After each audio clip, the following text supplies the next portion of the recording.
Premier jour de la semaine et première convocation de la 6e saison du tribunal de l'actualité. Après un mois de vacances, nous sommes ravis de vous retrouver en direct et en simultané sur les antennes des médias leaders Twi TV et Watt FM.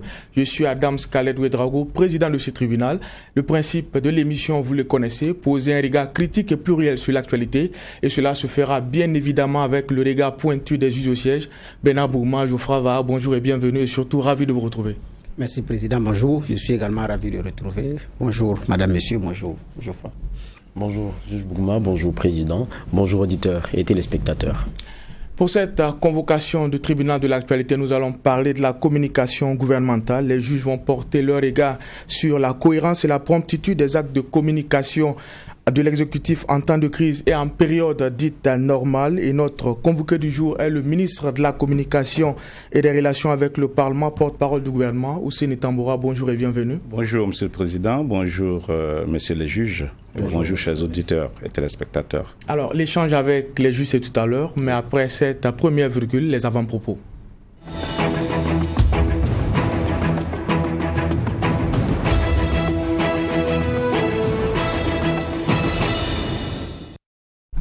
Juge Bourma, qu'est-ce qui a retenu votre attention pour cette première convocation de la 6e saison?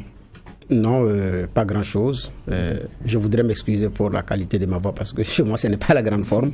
C'est la première fois que je reprends dans ces conditions-là, donc ce n'est pas aussi simple. Donc je m'excuse pour cela. Et je voudrais seulement dire merci aux téléspectateurs, aux téléspectatrices, aux auditeurs et auditrices de la radio également, qui nous écoutent et qui étaient pressés qu'on reprenne, qui nous poussaient aussi parce que bon, c'était ça. Donc c'est la preuve que bon, il y a une émission qui est là, les uns et les autres également attendent. Nous étions en congé et merci également pour tous ces encouragements. Comme d'habitude, les lundis, je souhaite bonne semaine aux uns aux autres. Je souhaite, comme on appelle ça, une bonne journée de lundi. Je vais rester dans la même situation, surtout encourager les élèves qui ont eu l'entrée en 6e, il y en a eu l'entrée en seconde, il y en a qui ont eu, il y en a qui n'ont pas eu. Avant de monter, je vois également que la liste de ceux qui sont retenus pour les lycées scientifiques nationaux, les résultats sont tombés. Félicitations encore à eux. Et parce que la rentrée aussi, c'est un stress pour les parents. Même quand vous n'êtes pas parent directement, vous contribuez, même si c'est un stylo à payer pour peu que vous travaillez au Burkina. Et c'est ça aussi la réalité. Donc, encouragement à tout ce monde-là parce que c'est aussi la rentrée des classes. Le courage aux uns aux autres, c'est tout ce que j'avais comme avant-propos. Juge Vaha, vous avez la parole. Oui, merci Président. C'est avec beaucoup de bonheur qu'on reprend le tribunal. Un rendez-vous qui nous tient à cœur et qui, je pense, est partagé aussi en termes d'intérêt par nos téléspectateurs et auditeurs. Je pense que la grande actualité qui nous a marqué, c'est celle qui est tombée dimanche. On ne s'attendait pas à cela. On a vu ces images qui ont circulé d'un président Alpha Condé véritablement sonné. Un visage qu'on n'a pas envie de voir pour un président africain, un genre de honte pour lui, pour la Guinée, pour notre continent. Derrière, ça a été aussi un entêtement. Ça a été aussi, à un moment donné aussi, l'obligation de trouver des voies plus dures pour un changement. Cela est arrivé dimanche, avec tout ce qu'on a pu voir, et puis cette confusion qui continue donc du côté de la Guinée, parce que n'oublions pas, le cas burkinabé nous a enseigné que ce n'est pas seulement chasser le président le problème, ou bien écrouer le président. Quelquefois, vous pouvez le faire, et puis ça ne passe pas. Suivez mon regard. Donc, on est encore dans une situation qui est assez confuse, mais je dis c'est encore regrettable pour notre continent, c'est regrettable pour nos histoires qui s'écrivent toujours ainsi parce qu'il y a des entêtements dont on pourrait se faire l'économie. Ça sera mon avant-propos. Merci, messieurs les juges. Merci également à l'équipe de réalisation de cette émission, le tribunal de l'actualité. Husseini Tamboura, ministre de la Communication, porte-parole du gouvernement et notre convoqué du jour. Une fois de plus, merci d'avoir accepté et honoré notre convocation. Déjà, peut-être réaction par rapport à l'avant-propos de juge Vaha, la situation en Guinée. Déclaration et réaction officielle du gouvernement par rapport à cette situation-là. Oui, réaction ou déclaration, le plus important, c'est que les prises de pouvoir par les armes sont condamnables à tout point de vue, puisqu'il s'agit de faire en sorte que les alternances politiques soient civiles en Afrique. C'est ce choix que nous avons fait. Et il n'est pas toujours aisé, et sinon il n'est pas toujours élégant d'utiliser une situation condamnable pour prendre le pouvoir par les armes. parce qu'on se retrouve dans une situation où le remède qu'on voudrait proposer peut se révéler être plus dramatique que le mal qu'on a annoncé pour passer à l'acte. Donc c'est tout à fait condamnable. D'accord. Alors, je rappelle que vous avez été ministre délégué en charge de l'alphabétisation et de l'éducation non formelle. Et depuis janvier 2021, vous êtes la voix officielle du gouvernement. Pour certains, c'est un poste assez compliqué, toujours sous les feux de projecteurs, toujours sur la sellette. Comment se sent, monsieur le ministre, à cette fonction-là? Alors, disons que je me sens bien parce que c'est un travail d'équipe, c'est un travail organisé avec un ensemble de structures et de personnes tout à fait compétentes. C'est un travail aussi stressant parce que porter la parole du gouvernement est une chose très difficile. Mais rassurez-vous que je porte les paroles les plus importantes. Il ne s'agit pas de tous les jours de dire quelque chose, mais il s'agit de veiller à ce que l'expression gouvernementale soit la plus cohérente possible et la plus pertinente par rapport aux préoccupations des populations. Donc c'est un ministre qui est venu trouver des acquis, qui est venu trouver des hommes et des femmes commis à cette tâche et qui apporte aussi également sa façon de voir les choses, qui apporte aussi quelques innovations pour améliorer donc les performances de la communication gouvernementale. Alors, pendant ce temps d'antenne-là, nous allons parler de la gestion de la communication gouvernementale. Monsieur le juge, vous avez la parole pour les questions de généralité. Bon, comme question de généralité, moi je n'en ai pas. D'accord. Juge Ouaha. Bon, peut-être une question de généralité. Le porte-parole là, ce n'est vraiment pas simple. Et dans votre cas, on ne s'arrête même pas seulement au porte-parole là. Il y a aussi, pendant certaines périodes qui sont assez sensibles et difficiles, donner l'information certes, mais amener face à la presse les personnes de ressources qui sont interrogées ou indexées au premier chef par la situation du moment. Alors que on a par moment certains de vos collègues, des ministres qui disent et qui nous disent sans nous le cacher, moi la presse là, moi j'aime pas trop, moi je préfère pas trop discuter parce que c'est un peu compliqué. Et comment on arrive à convaincre quelquefois les plus réticents à venir, parce que des fois c'est pas simple, on voit. Oui, alors disons que nous avons deux démarches, c'est de dire aux ministres et à tous les responsables que la communication est une opportunité et de montrer ce que l'on fait et de s'expliquer aussi sur un certain nombre de choses qu'on pourrait vous reprocher ou qu'on pourrait reprocher au service public. Deuxièmement, l'information est un service public qu'on doit aussi à l'opinion, qu'on doit à la population à travers le principe de la redevabilité, puisque si vous êtes serviteur de l'État, vous actionnez les politiques publiques, vous avez un devoir de rendre compte. Donc nécessairement, on ne peut pas se réfugier derrière la dangerosité entre guillemets des médias, mais cette dangerosité, on aura l'occasion d'en parler, est rendue cruciale à cause des réseaux sociaux. Sinon, dans nos médias classiques que nous connaissions avant l'apparition de la société de l'information, il y avait une totale maîtrise de ces espaces de communication. Donc le ministre de la Communication que je suis a été surtout de développer un système d'appui conseil autour des départements ministériels, autour des directeurs de la communication, autour de tout ce qui concourt à l'activité d'information et de communication pour leur dire que c'est une opportunité et il faut donc juste s'organiser, se préparer et apporter l'information donc à l'opinion. Deuxième question, moi je me suis intéressé à ceux qui, on va dire comme ça, traînent les pieds à venir devant nous, mais il y en a qui sont tellement à l'aise que je ne sais pas si c'est bien encadré ou bien comment est-ce que c'est géré, c'est ça la question d'ailleurs, où l'action en tant que ministre est à la fois relayée sur sa page personnelle et sur celle officielle, où on a quelquefois même la communication personnelle qui prend le pas sur des actions officielles relativement à celles qui devraient être officielles. Comment est-ce que vous gérez tout ça? Alors, ça c'est le diagnostic qui nous l'a montré. Donc, le traitement que nous avons apporté, c'est de faire en sorte depuis le mois d'avril de considérer que cette communication que vous appelez personnelle est essentiellement portée par ce qu'on appelle la communication numérique ou digitale. Donc adressée à la société des personnes qui sont sur le net, les réseaux sociaux. Il est bon de communiquer dans cet espace parce qu'il y a aussi des jeunes qui ne sont plus sur nos médias publics. Nous sommes de la génération des médias de 20h ou de 13h, mais vous savez très bien que les jeunes n'attendent pas ces rendez-vous là pour s'informer, ils sont en continu. Donc, il faut leur adresser la parole officielle. À partir de ce moment, maintenant, il faut le faire de façon professionnelle. Et donc, la recommandation que nous avons faite au ministre, c'est de dire, cette communication numérique, il faut la faire avec des personnes qui ont été formées pour. ce qu'on appelle les community managers, des journalistes qui ont été formés donc à la communication digitale et numérique. Il faut les prendre comme des travailleurs avec des contrats très clairs et qui gèrent la communication numérique des ministres et du gouvernement. De sorte que si vous avez des professionnels, vous ne verrez plus cette dichotomie entre trop de communication personnelle au détriment de la communication donc institutionnelle. Mais comme vous savez, les réformes ne donnent pas effet immédiatement.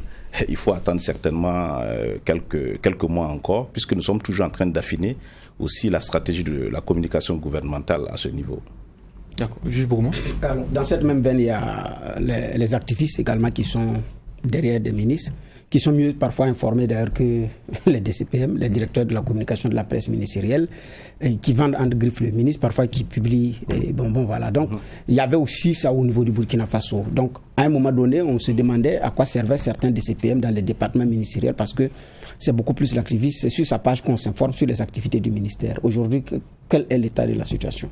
Oui, nous avons tous noté que la mauvaise communication sur les réseaux sociaux a des conséquences terribles pour la personne elle-même, mais aussi pour les institutions. Donc, comme je l'ai dit, nous avons dit, il faut communiquer au plan numérique, mais il faut gérer cette communication par des professionnels formés pour cela.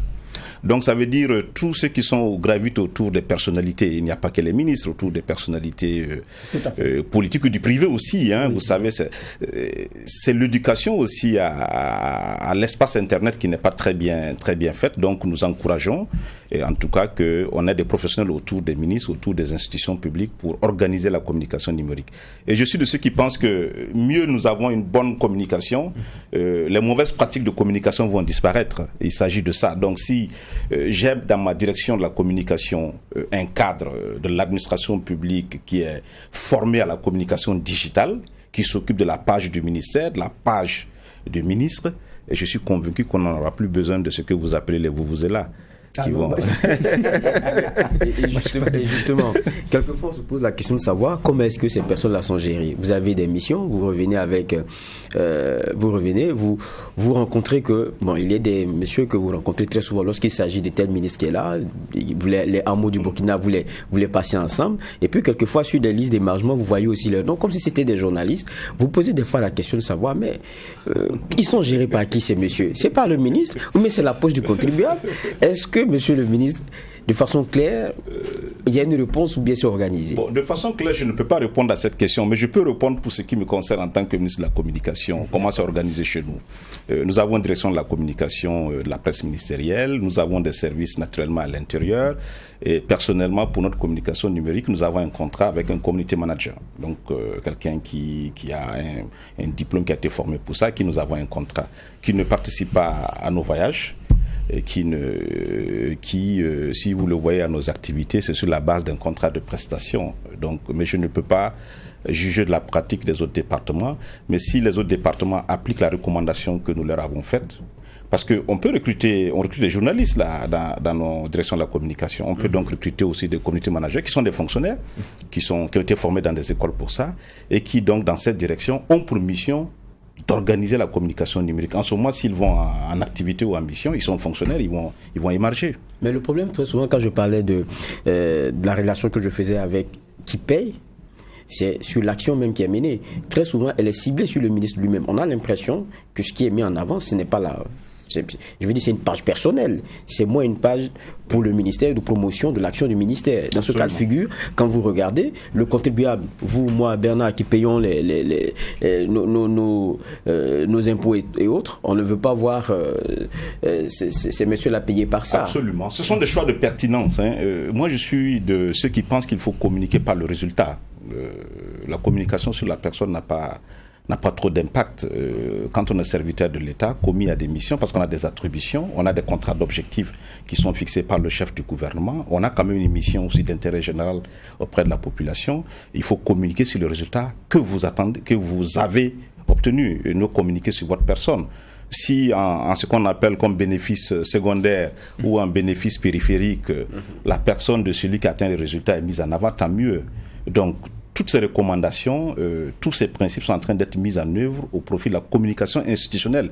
Il n'y a pas que le gouvernement, ça concerne toutes ces déclinaisons officielles de l'administration publique ou semi-publique, où il faut mettre en avant plutôt le travail fait les résultats obtenus au profit de la population. Et naturellement, j'ai dit que si vous avez des résultats, ceux qui ont conduit les opérations pour ces résultats sont naturellement mis en valeur.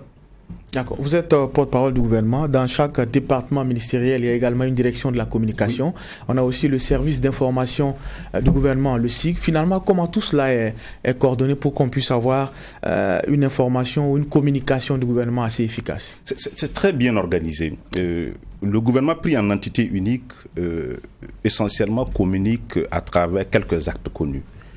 Le compte rendu du Conseil des ministres, c'est un organe tout à fait collégial, ou à travers un certain nombre de prises de textes qui sont des textes réglementaires qui ne sont pris que dans l'entité gouvernement. Mais le gouvernement se décline aussi en sectoriel, ce qu'on appelle les ministères. Et autour de cela, il faut aussi mettre toutes les institutions officielles qui sont des organisations nationales qui sont de caractère public. Alors, d'une part, le SIG est là pour organiser l'information, la mettre à la disposition, ce qu'on appelle la communication institutionnelle, à la disposition, j'allais dire, des populations ou des intermédiaires comme les médias. Ça, c'est son travail, mais les sectoriels, dans une cohérence globale, gardent leur autonomie de communication. Je prends l'exemple du ministère en charge de la question des infrastructures. Elle déroule un programme, elle a des activités ou des orientations qui sont tout à fait importantes. Il y a une situation d'actualité qui convoque le ministère des Infrastructures.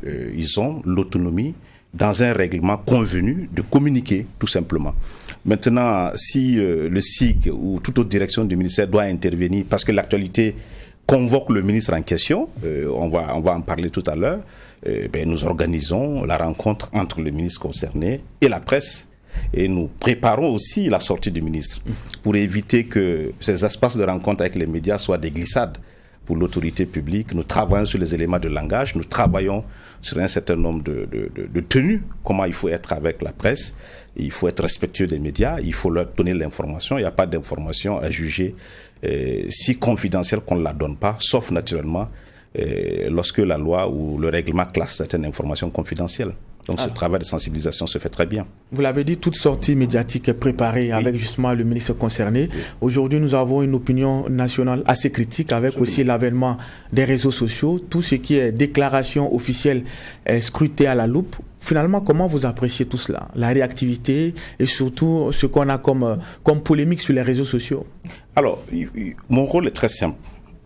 C'est d'organiser l'information officielle et de la mettre à la disposition de tous les acteurs. Les acteurs, c'est les populations, c'est les médias, publics ou privés. Deux choses. Notre pays, depuis 5 ans, a vu émerger une nécessité d'une communication de crise en raison de la situation sécuritaire qui nous sort des schémas classiques de communication. Si vous ajoutez un élément de l'environnement qui est le réseau social, qui est donc la réactivité, la rapidité, la vitesse, naturellement, ça vient augmenter la tension sur le besoin de l'information. Mais ceci ne doit pas nous faire perdre les éléments fondamentaux d'une information. L'information, c'est la relation des faits. Nous avons établi des process avec l'ensemble des acteurs en cas de crise. C'est d'abord les faits. Quels sont les faits?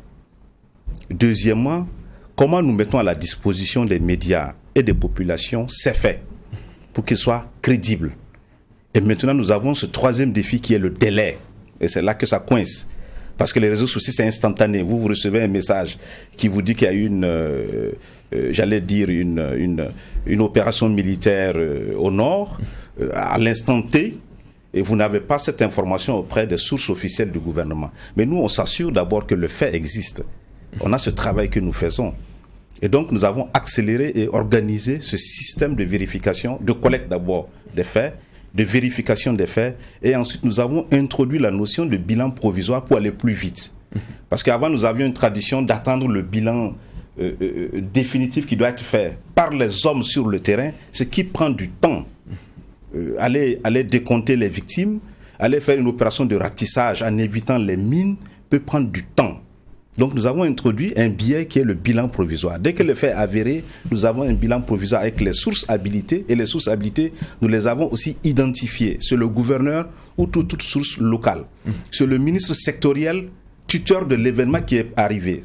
Par exemple, s'il y a un immeuble qui s'est effondré, c'est le ministre en charge de l'urbanisme qui est le ministre tuteur. celui qui produit les faits et celui qui indique les dispositions prises, celui qui indique une sorte de bilan. En matière de blessés, c'est par exemple le ministère de la Santé. Quand vous verrez dans un communiqué du gouvernement le nombre de blessés, ça a été certifié par les services de santé de la localité où l'événement a eu lieu. Donc, nous avons ces 3 défis de relater les faits, d'avoir de la crédibilité, c'est-à-dire est-ce que les faits sont avérés, et puis troisièmement, le délai de la vitesse sur lequel les réseaux sociaux sont plus rapides que nous. Et notre vocation n'est pas d'être aussi rapide sur les réseaux. Ça, c'est important à savoir. Nous n'avons pas pour vocation d'être plus rapide que ceux qui sont sur les réseaux sociaux. Par contre, nous avons le devoir de donner une information qui est juste et vraie. Ça prend le temps que ça prend, mais aujourd'hui, je peux vous dire qu'en 2h30, 3h, les process que nous avons établis permettent d'avoir un premier bilan provisoire, quitte à faire plus tard un bilan définitif. Ok, juge Vara d'abord. Oui, on est dans le dense, on va dire comme ça, pour ce qui est de nos échanges. Moi, je vais m'arrêter sur un premier point. C'est la question de préparation, notamment je parle de point de presse ou, par exemple, une actualité qui oblige, en tout cas, un ministre qui est indexé à venir répondre et tout. Vous disiez, on prépare ensemble et puis après, on procède clairement au rendez-vous à proprement parler. Je me rappelle d'une sortie, ça coûtait la chaise à un ministre. Quand on est dans ce type de cas de figure, c'est du quoi après? On l'a pas bien préparé, ou bien il y a eu des envolées non maîtrisées pendant. Dites-nous, oui. Derrière c'était quoi?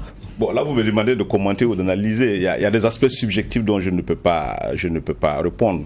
Le premier conseil que nous donnons à tous les décideurs, détenteurs de pouvoir de décision, la communication doit correspondre à un besoin.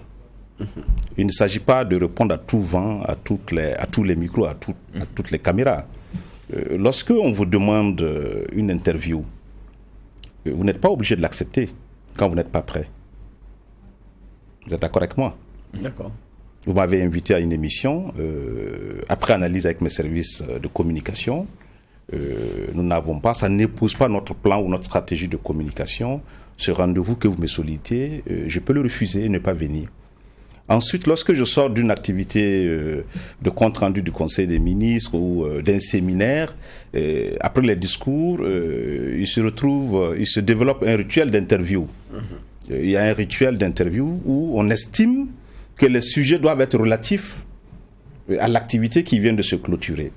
Bon, on se retrouve avec les médias à avoir des sujets qui n'ont souvent rien à voir avec l'activité qui vient d'être close. Mais le ministre peut bien ne pas répondre et dire que nous aurons un rendez-vous plus tard parce qu'il y a la nécessité de préparer cette réponse. Et ça, nous donnons ce conseil aussi au ministre. Donc moi, je ne réponds pas à tous les micros comme temps. Quand je ne suis pas prêt, je ne réponds pas. Et je donne rendez-vous. Maintenant, la nécessité de préparer la réponse exige que je diffère le rendez-vous avec les médias.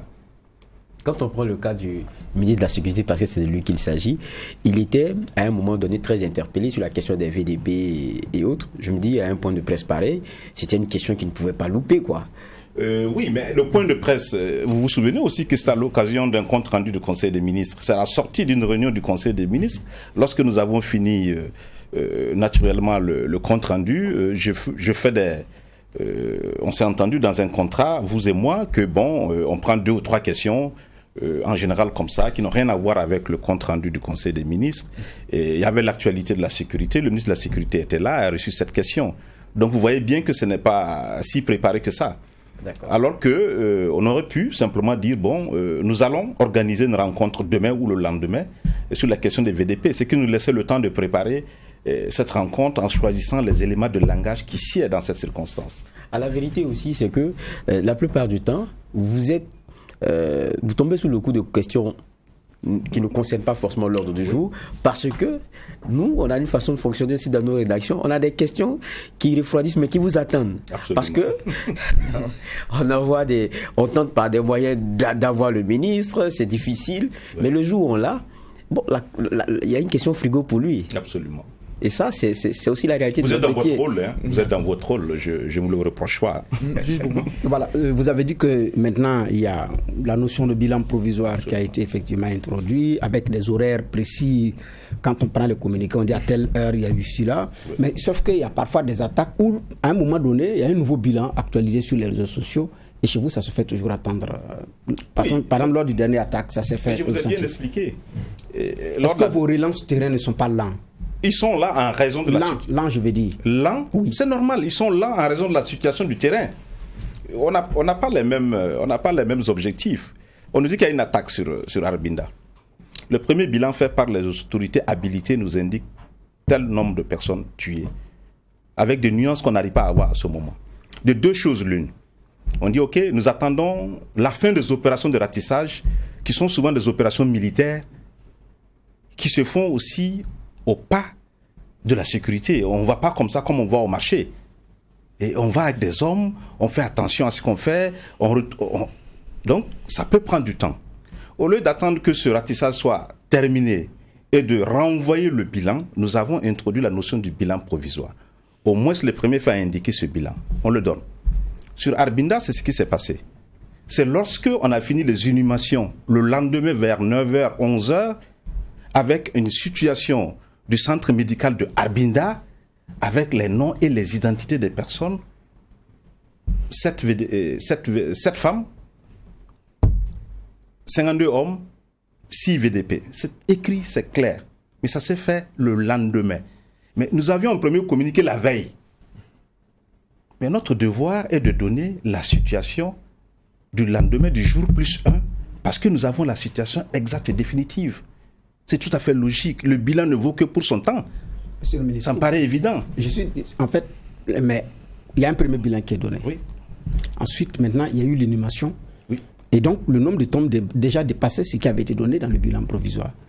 Oui, mais c'est normal. Mais c'est pourquoi j'ai dit, est-ce que vos relents terrain, dès lors que c'est comme ça, pour actualiser rapidement... C'est quoi les relents terrain que vous appelez? Non, ceux qui sont sur le terrain, c'est vos relais, c'est-à-dire le gouverneur et toute personne habilitée à vous donner l'information juste. Alors que pour ces genres de cérémonies, à l'inhumation, il y a les autorités. Vous savez que ce type d'inhumation, il n'y a pas de cérémonie, vous le savez très bien. Vous savez où se situe Arbinda dans la région du Sahel? C'est exactement à combien de kilomètres de Dori? Les autorités y étaient à l'enterrement. Non, c'est ce que j'ai dit. Les autorités, c'est quand l'événement finit que les autorités font le point. C'est ce qu'on appelle des situations écrites. Et sur cette base qu'on fait le bilan. Et le bilan à chaud, nous l'avons, on vous le donne. Le lendemain matin, jusqu'à 9h, quand les inhumations sont terminées, quand le centre médical de Arbinda a fait remonter son information au niveau du commissariat, qui a fait remonter son information au niveau du gouverneur du ministre de la Santé, nous avons la situation exacte à 18h50. 65 corps ont été enregistrés au CMA de Arbinda. 64 ont été enterrés. Le 65e corps a été transféré à Dori. Et c'est le corps d'une infirmière. On a les informations. En ce moment, si on voit le hiatus avec le bilan de la veille, qui était un bilan provisoire, mais on est tenu de vous faire un bilan du jour. Bon, là-dessus, la question des bilans, c'est très intéressant. Hein, parce que vous savez, lorsque surviennent ce type d'attaque-là, aujourd'hui, le Burkinabé, du fait de la récurrence des attaques, quelquefois, on va dire, c'est au bilan qu'il sent l'impact ou la gravité de ce qui est en train d'arriver. Donc ça devient l'enjeu. Ah oui. Et dès qu'on apprend qu'il y a une attaque, ce qu'on attend de savoir, c'est quelle est l'ampleur. Mais dans quelle est l'ampleur, il y a vous qui cherchez, oui. Mais il y a nous qui devons aussi informer, oui. Parce qu'il y a beaucoup de Burkinabés qui attendent. Et pendant ce temps, nous avons nos sources sur le terrain qui nous font remonter un certain nombre d'informations. Quelquefois même c'est des appels, quelquefois c'est des figures de proue dans la localité. Mais on a l'impression que le gouvernement, ça l'agace quand on donne des chiffres qui diffèrent d'avec ce que vous avez, d'une dizaine, d'une quinzaine, ça agace. On dit arrêtez de communiquer sur des chiffres qui ne sont pas formels, attendez l'officiel et ceci et cela. Est-ce que dans ce besoin d'être informé des populations, est-ce qu'on a des médias qui doivent s'asseoir et attendre, qui ne peuvent pas donner les différentes sources qu'elles ont? Vous donnez les vôtres. Nous avons des personnes qui sont sur le terrain, qui ont été meurtries. Moi, je me rappelle lorsque ça s'est passé à Soulane, il n'y avait pas longtemps. Dans l'attente on a fait dépêcher un journaliste très rapidement pour voir dans la zone où les premiers blessés seraient évacués et avoir des témoignages directs. Vous n'avez pas la possibilité de contredire celui qui a vécu la situation. Mais on ne cherche pas à contredire. Mais on a l'impression que ça agace à chaque fois qu'on donne des bilans. Non, dans tous les pays du monde, il y a le bilan officiel. Lorsque les États-Unis ont évacué l'Afghanistan, il y a un bilan officiel qui est fait. Autour des médias, vous pouvez lire, il y a bien d'autres bilans. le plus important, c'est que nous, quand on doit confronter les informations, nos bilans doivent être les meilleurs. Et c'est ce que nous faisons. Donc nous checkons la source. On ne vous demande pas vos sources. Mais nous, nos sources sont connues parce qu'elles sont habilitées, elles sont connues. C'est ça. C'est le gouverneur et ses déclinaisons locales. C'est aussi le procureur, par exemple, et ses déclinaisons locales. C'est aussi le ministre sectoriel, c'est tout. Nous, nos sources ne sont pas cachées, elles sont connues. Mais vous, vos sources sont cachées. C'est ça. Lorsqu'on me dit qu'un car a été brûlé sur Dori Seba, nous sommes de cette région. Nous savons que depuis que l'insécurité est arrivée, il y a très peu de transporteurs depuis 2017 qui prendraient le risque de faire du transport de personnes entre Dori et Seba. On dit ok, mais nos sources habilitées ne nous confirment pas cette information. Monsieur le gouverneur va appeler le haut-commissaire. Le haut-commissaire certainement va appeler le chef de détachement, et ainsi de suite. Le ministre de la Défense, le ministre de la Sécurité. Personne ne confirme que le car est là avec les 45 morts. Donc on check la source. Quand on va checker la source et l'information se révèle fausse, quelle est notre attitude? Mais nous sommes obligés de publier un bilan qui dit que votre information est fausse. Et par courtoisie, ce que nous avons fait, c'est de contacter celui qui a publié pour lui dire, mais quelle est votre source exacte sur cette information? Parce que nous rêvions qu'elle n'est pas vraie. Monsieur le ministre, ce que vous dites est très intéressant, mais là, vous prenez l'une des informations qui a posé problème. Parce que nous tous aussi avons eu cette information. Nous avons recoupé l'info. Je pense que vous savez très bien que très peu de médias avaient relayé cela. Nous, en tout cas, nous n'avons pas fait partie des médias qui avaient relayé cette info-là concernant le cas. Mais il y avait une autre information que nous tous, médias aussi, avions sur la question du retour, notamment des assaillants. Et là-dessus, il y a eu un débat. Non, ils ne sont jamais revenus. Alors qu'on attendait, non, d'autres témoins disent, non, ils sont revenus. C'est devenu un débat. On peut réagir sur cette information aussi. J'espère seulement que vous connaissez un peu comment, dans les villages, comment les choses se passent. L'information, au niveau du gouvernement, nous ne l'avons pas publiée. Même si le communiqué de l'état-major l'a fait, ce n'est pas ça le plus important. Alors, les sources nous disent que vous avez appelé quelqu'un qui raconte les faits qu'on lui a dit. Moi, j'ai souvenance de... La source du média n'était pas sur le terrain. Il dit qu'on l'a appelé de là-bas. Donc, ce n'est pas une source. Ah, déjà. Deuxièmement, sur ce dossier, un média international dit, nous avons eu le maire de Solan. Solan est un village de la commune de Solan. Et comme toutes les communes du Burkina, le nom du village chef-lieu correspond au nom de la commune. Une commune composée de plusieurs villages. Distance souvent de 10, 15, 20 km. Il faut avoir la réalité des faits, souvent, pour analyser. Mais nous, on connaît le maire. Le maire a plus de 60 ans. Il ne parle pas français. Par ailleurs, nous le connaissons. Nous savons qu'il n'a pas parlé à ce média. Qu'est-ce qu'on fait? Nous l'appelons. Monsieur le maire, avez-vous donné l'information à RFI? Je n'ai jamais donné d'interview. Ok, on contacte le média. Ah non, finalement, ce n'était pas le maire, c'est le maire adjoint. Pendant que le maire adjoint parlait à RFI, il était à Dori, au moment des faits. Bon, c'est à vous de juger. Notre rôle n'est pas de démontrer ou de démonter l'information donnée par les médias. Notre rôle est d'avoir l'information la plus juste et de laisser l'opinion juger de celle qui est la plus crédible. Alors, monsieur le ministre, vous l'avez dit, le contexte sécuritaire impose une nouvelle façon de communiquer. Cela aussi s'impose aux hommes de médias. Vous avez parlé tantôt du traitement de l'information au lendemain de le Solan. On sait qu'il y a des sanctions qui avaient été prises à l'encontre de certains médias. On ne va pas revenir là-dessus. Mais restons par exemple sur le cas de Europe 1, où une lettre de protestation avait été envoyée suite à un édito qu'on a écouté, on ne va pas commenter le contenu. Quelle est la suite justement de ce dossier? Je ne connais pas la suite. La suite est que je sais qu'après, lorsque nous étions à Paris, puisque j'ai été à Paris quelques temps après, lorsque nous voulions avoir un rendez-vous avec Européens, on nous a dit que ils étaient en grève. Le personnel était en grève. Mais ici, je convoque simplement, je fais venir ici l'éthique et la déontologie. On a tous été à des écoles de formation, chacun dans son métier. On nous a appris quand même la bonne éducation, de ne pas toujours utiliser des mots qui sont blessants, qui peuvent tomber sous le coup de la loi. Et c'est tout. C'est ce que nous avons reproché à cette télévision ou à cette radio. Et ça me paraît tout à fait indiqué. Bon, ce qui me gêne souvent, c'est parce que les pères que vous êtes, il faut aussi interpeller vos pères. Il ne s'agit pas coûte que coûte de les défendre. lorsqu'un média est en porte-à-faux, l'association des pairs doit pouvoir, dans une discipline quand même interne ou discipline, j'allais dire organisée, parler à... Oui, c'est pas ça aussi le journalisme, je pense. Plutôt que de penser toujours que c'est le gouvernement qui doit amener le marteau et laisser croire donc à l'opinion que nous sommes là pour museler la presse. Mais justement, le marteau, là, ça ne fonctionne pas trop souvent avec eux. Hein.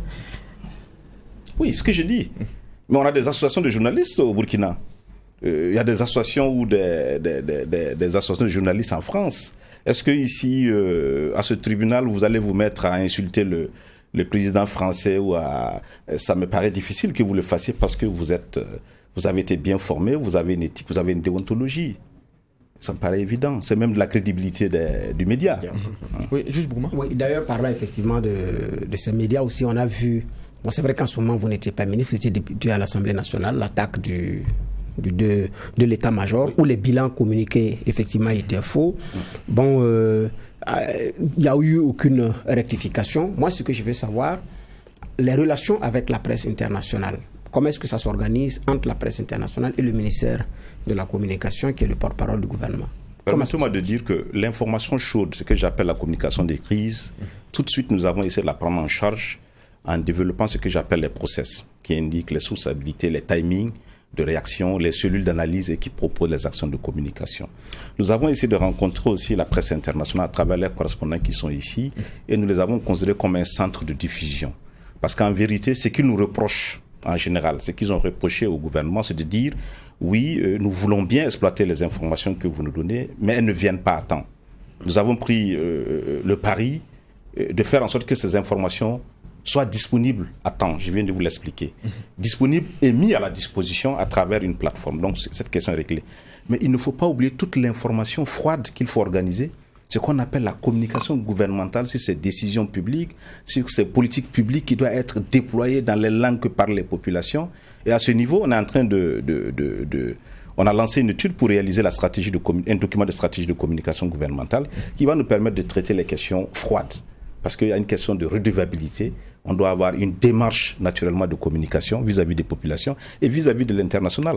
Ce qui fait qu'aujourd'hui, nous avons nos centres de diffusion. Dès qu'on a l'information organisée, qu'elle soit provisoire ou définitive, elle est systématiquement envoyée à ces centres de diffusion pour dire voici l'information officielle. Maintenant, libre à vous de la citer, libre à vous de la comparer avec vos propres sources. Ça, c'est le métier du journaliste maintenant. Mais on ne va plus nous dire que cette information est absente. En fait, c'est ce défi que nous tentons de relever.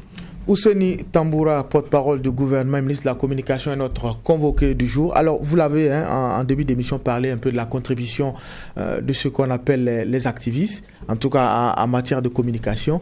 La dernière fois, notamment parlant du compte-rendu du Conseil des ministres avec le ministre de la Sécurité, votre homonyme Ousseini, vous l'avez dit, il y a aussi d'autres formes de terrorisme qui se développent sur les réseaux sociaux. Est-ce qu'on peut comprendre le fond de votre pensée quand vous dites cela? Non. Vous savez que le terrorisme est une entreprise. Ce sont des organisations, elles peuvent être internationales ou nationales. Dans tous les cas, elles se mettent en situation de communion pour nous faire du mal. Ils le font par des armes, ils tuent, ils déstabilisent les institutions, ils désorganisent les États, souvent pour des raisons dont on n'a pas la claire lecture.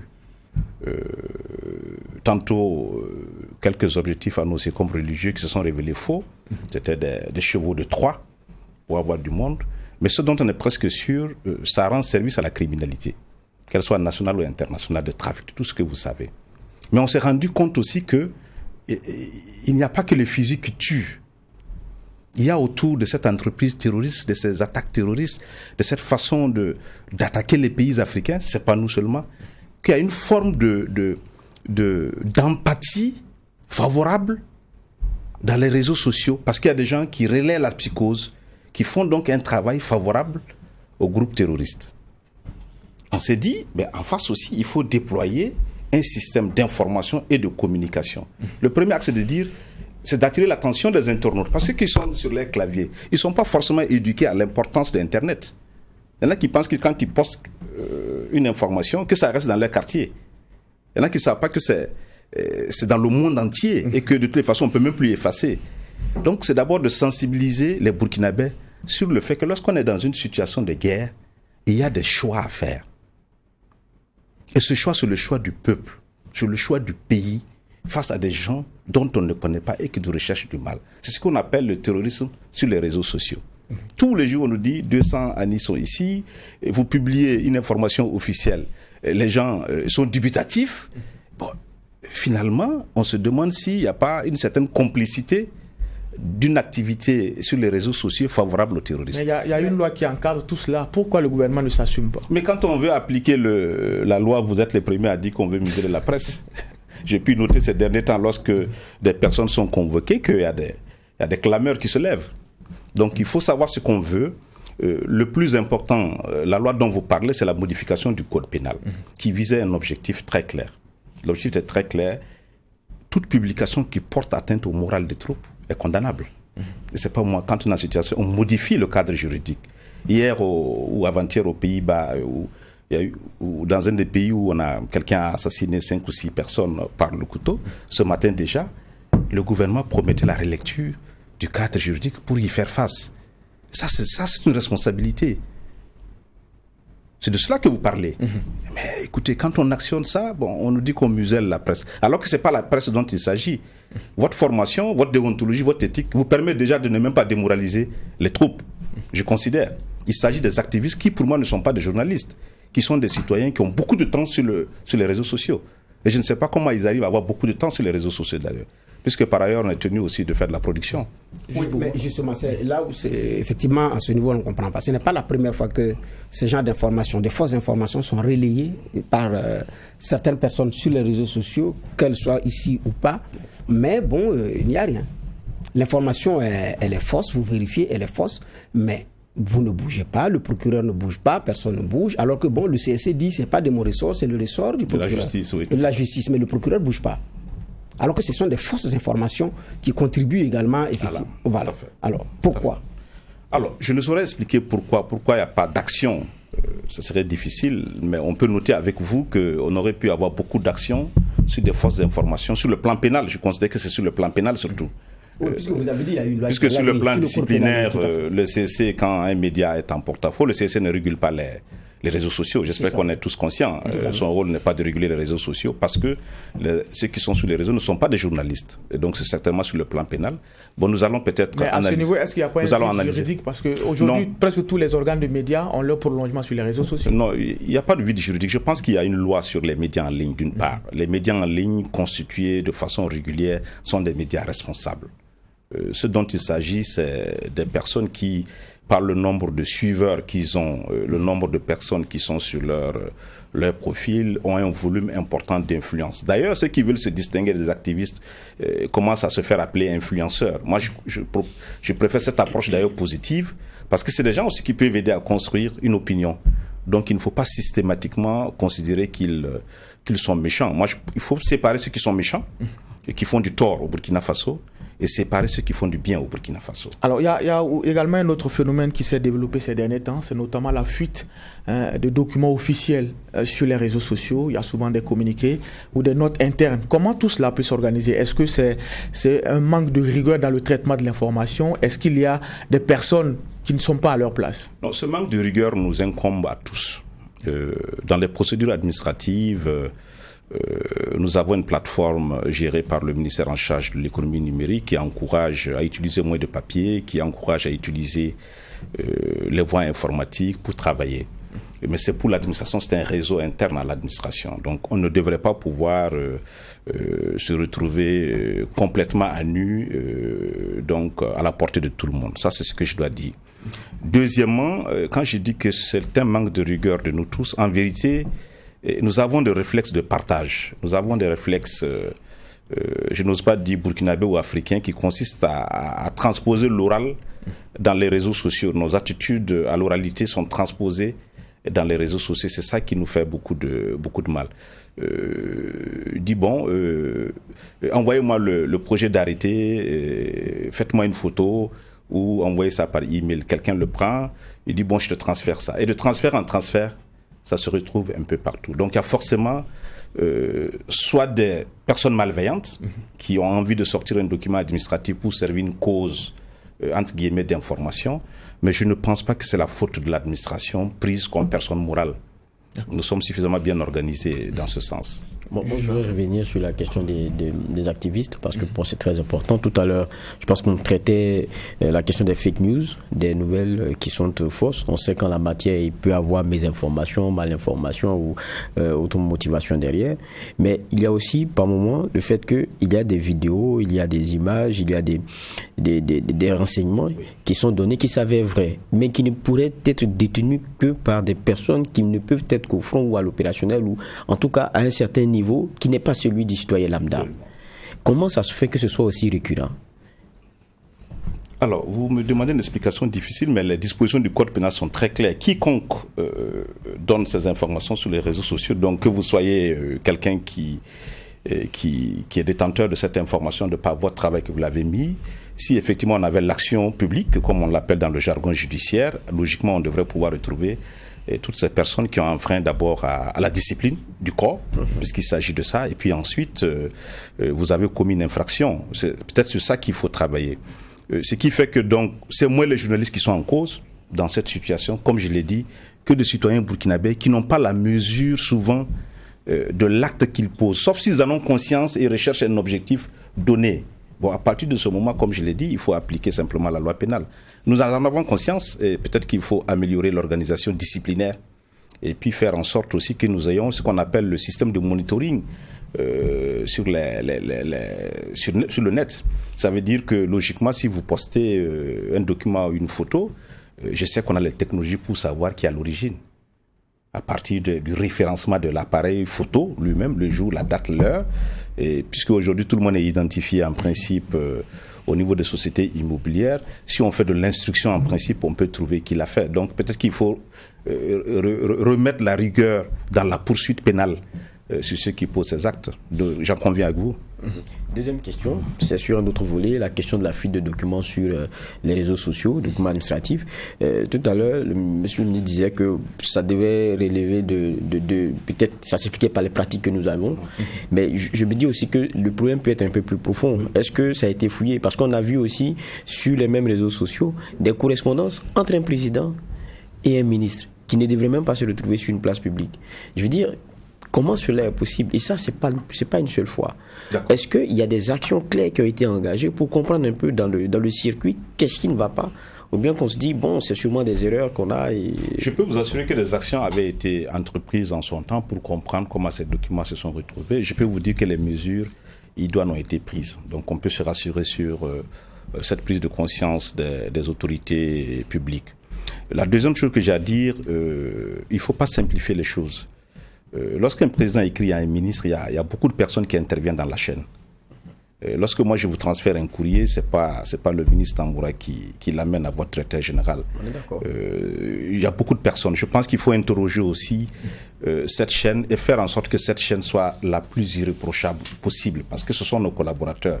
S'ils sont nos collaborateurs, en principe, ils devraient être mus par la même rigueur et par la même honnêteté. Et souvent, c'est pas toujours le cas. Ça ne dédouane pas les autorités.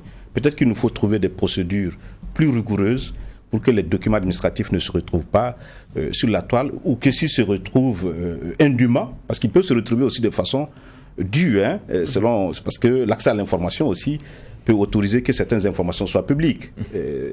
On peut en convenir. Mais si c'est indûment sur les réseaux sociaux aussi, d'appliquer naturellement la rigueur de la loi ou de la sanction. Alors, messieurs les juges, nous sommes presque au terme de cette émission. Ousseini Tamboura, ministre de la Communication, porte-parole du gouvernement, est notre premier convoqué de la 6e saison. Nous allons donner peut-être 1 minute à chaque juge de donner sa lecture sur les réponses qui ont été apportées par monsieur le ministre. Nous commençons par juge Bougma. Merci. Ce sont les réponses du ministre de la Communication, porte-parole du gouvernement, qui est un ministre... j'allais dire ministère transversal, parce que tout ce qui touche aux autres entités, c'est la porte d'entrée des médias et de tout ce qu'il y a comme communication. Donc il y a un enjeu majeur. Maintenant, par rapport à ce qui a été donné comme... parce que moi, ce que je retiens, c'est ce qui a été donné comme volonté d'améliorer, comment on appelle ça, les bilans, volonté d'améliorer la communication des crises, et c'est au résultat qu'on pourra juger. Je m'arrête là. Juge Va. Oui, on a tous remarqué, et je pense qu'on a convenu qu'à un moment donné, côté communication de crise, il y avait beaucoup de choses qui pouvaient être améliorées. On voit au fil du temps qu'il y a des efforts qui sont faits, mais il y a aussi, toute œuvre est perfectible, il y a toujours des attentes qui sont fortes, et ça laisse le lit aussi à un autre type d'information, ou quelquefois même aussi à quelques ambitions, avouées ou inavouées, de se faire un lit. Et donc, du coup, c'est des choses sur lesquelles il faut vraiment taper Dieu. Maintenant, moi, là, je reste un peu sur ma fin. C'est la question des documents qu'on voit sur la place publique, alors que cela ne devrait pas l'être. Je pense que les circuits sont connus, et quand un document est dehors, on connaît bien la chaîne. Il faut l'interroger et puis voir. Si on n'adresse pas cette question-là de façon plus forte, je suis content que le ministre dise qu'il y a beaucoup d'actions qui ont été menées dans ce sens-là, mais il faut que ça porte ses fruits. Sinon, autant, vous savez, l'information joue pour X ou pour Y, et les impacts peuvent être forts. Quelquefois, lorsque le destinataire final y a accès, on ne sait pas ce que cela peut donner. Et là-dessus, je suis resté un peu sur ma fin. Mais j'espère que ça cache des actions qu'il ne veut pas dire ici sur ce plateau. Ousseini Tamboura, ministre de la Communication, porte-parole du gouvernement, a été notre convoqué du jour. Monsieur le ministre, merci pour votre disponibilité. C'est moi qui vous remercie. On l'a dit, vous avez été notre premier convoqué pour ce premier numéro de la 6e saison. Merci également à monsieur le juge pour ses clés de lecture. On se donne rendez-vous pour la même mission. Poser un regard critique sur l'actualité, mais en attendant, restez fidèles au programme des médias leaders True TV et Watt FM.